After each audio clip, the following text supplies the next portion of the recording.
Thank you, Billy. Dear participants, dear friends, I have a feeling like a runner of 400 meters when in the beginning you have to run as fast as you can, and in the end you have to run as fast your strength allows you to run. So we have had really full speed here during the two last days, and for the young researchers and the steering committee members even one day before. But I think that we have done very good run here, and we have succeeded to rise up so many new points of view, angles, rise up so many new good questions, and even have managed to answer to few of their questions. And I think that there is no need to put a question mark to the theme of our 6th Open Assembly, our ice-dependent world. But we certainly have so much new information on that, so much new knowledge on that, and we are capable to in our thinking to draw up a more holistic picture on this matter, and not least because we really could implement the global perspective, what we are aiming, and that's really I'm so grateful to say that we had so excellent presentations coming not only from this part of the world, the Arctic region, but also from the Himalayan region, the so-called Earth Pole, and also few points of view dealing with the southernmost pole of the globe, Antarctica. So I'm very pleased to say that we really managed to get that important perspective and approach what we are aiming. And I think that there are several good reasons and examples here which we have mentioned why it's good reason to argue that the Arctic region's role in world politics has been strengthened in the last 20 years or so, and that the Arctic really might be or become, or maybe it has already become, a model for stability, peace building on one hand, and on the other hand for a little bit alternative way to define issues which are so often mentioned that they are problems, although they are challenges which you can solve. But absolutely there a need is that we have to implement more often the interplay between science and politics. So I think we have really succeeded to do that here.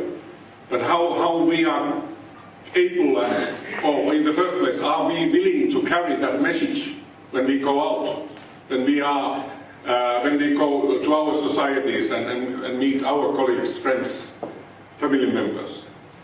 And this is something what we have in this Northern Research Forum Open Assemblies, what we have trusted, that we have trusted the participants that they are carrying that message out. So we do not need any statements or declarations, because we have been involved in these lively discussions here. And because I think that this is, of course there are several interpretations, what is science, what is the role of science, but I think that that it's certainly time to leave that traditional understanding of science that there is something called objectivity, and science is only dealing with facts and nothing to do with the societies or peoples. No, science is very much, it's not only labs, it's also, it deals with peoples, it deals with the environment. So it matters how the scientific community is there. And so this is certainly a new kind of model. But I think that it's very important that we trust that. We have catched that, we have designed or redesigned it, but now we have to trust that it is real. I hate to say this, but it's a real product. We can go by that, and we can catch interest and attention from other people, other actors. And again, I mean, it has been so excellent to listen to these presentations here. I mean, our knowledge has been increased so much during these few days here. And so that we have excellent data, we have more and more detailed information on these matters. We have better understanding on this. So can we finally believe in that we know enough in order to act? Like it has been asked or said, that maybe finally. So I think that yes, we should do that even. And by that way, this is really important to have these kinds of interdisciplinary gatherings where you are crossing borders of several sectors of one society and the world society. Because they are catching us. We are stuck with these different borders between different sectors or ministries or whatever other structural borders which are there. But I mean, I think that we have shown that we can do that. We can cross these borders. We can really to draw up that more holistic picture. Well, of course there are bottlenecks, hindrances, but I mean, if they are not obstacles, then it's no problem. They are challenges, and then we only take them as challenges. So that is what I would like to say, dealing with the content of these sessions here, and the subject. If we think that our main theme is one subject, of course there are several sub-subjects, sub-themes under that. But I mean, yes, that there is a way out, meaning that there are alternatives which might lead us into solutions. So maybe it's too much to jump immediately into solutions if we are not really for sure that what to do, but to find out these alternatives, and then that might be a good bridge into solutions. And then it's so much far away from this situation where we are now stuck, in a way thinking that no, we are not able to do this. Well, I think that we are able, but do we have courage enough? That may be one bottleneck there. Okay, so all in all, after I counted, I think 40 presentations by our panelists and young researchers, 12 reports by our young researchers, and then few hundred of questions and comments, contributions in the open discussions. That's rather much within 2 days. Someone might say that it's too much, even. But in a way, the idea is to have this kind of hectic rhythm there, that we are a little bit forced to put things together. We are like our young researchers. I'm really impressed how capable you became. The more you run, the better you became in that running. I mean, in this morning we saw that, and in this afternoon, I mean, excellent. And I would like to thank you on behalf of the whole Sixth Open Assembly and on behalf of the steering committee.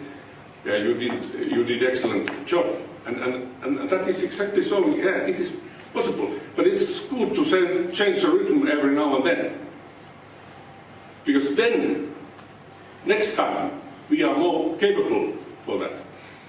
We know that it will give some good, fresh ideas when we are connecting that with the fact that we have a real dialogue, as I said in my opening speech, that it should be, it's not a battlefield, it's something where you really have patience to listen to others' opinions and contributions, and then think, okay, what is my contribution after that?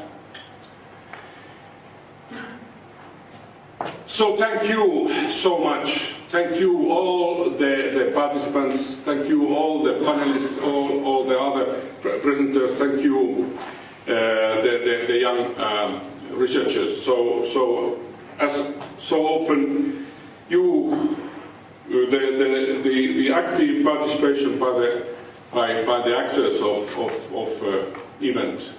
That is the most important thing, and we certainly saw this here today and yesterday. And I would also like to thank the local organizing committee once more. Thank you for your great contribution. You made so good setting that this could happen, and all we others coming from other parts of the globe would come here. I would like to thank the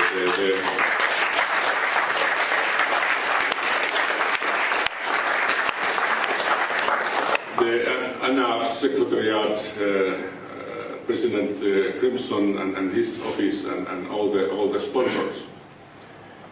It was once more very nice visit to Iceland and excellent days here. What comes to the future of the Northern Research Forum? I'm happy to say that we will continue our activities in order to implement the two approaches what we have mentioned that are so important for us: interdisciplinarity, intersectoriality. And our main aims to have dialogue building, to make it lively, to make to implement the interplay between science and politics as concrete as possible, and invite as many or at least more policymakers, decision makers, and members of the scientific community into that. And in a way, it's even some sort of duty of us. So if we think that we have gained a bit like a new kind of thing, even alternative way to do, then we might even have a duty to continue. And certainly we will not give up, although there have been some problems. What I can say, dealing with the next Open Assembly, is that yes, there will be the 7th Northern Research Forum Open Assembly in the near future. Well, most probably within the next 2 years, but when and where and by whom, it's a bit too early to say. But we are working on that we will really be back on business. And in any case, we will continue networking and implement our networks. And what you will have very soon is exactly follow-up letter dealing with how to continue and materialize the 6th Open Assembly. I mean that we will certainly do proceedings from this. We are even thinking to make a publication or special issue. So there we need your help. So we will be in touch. once more, thank you so much.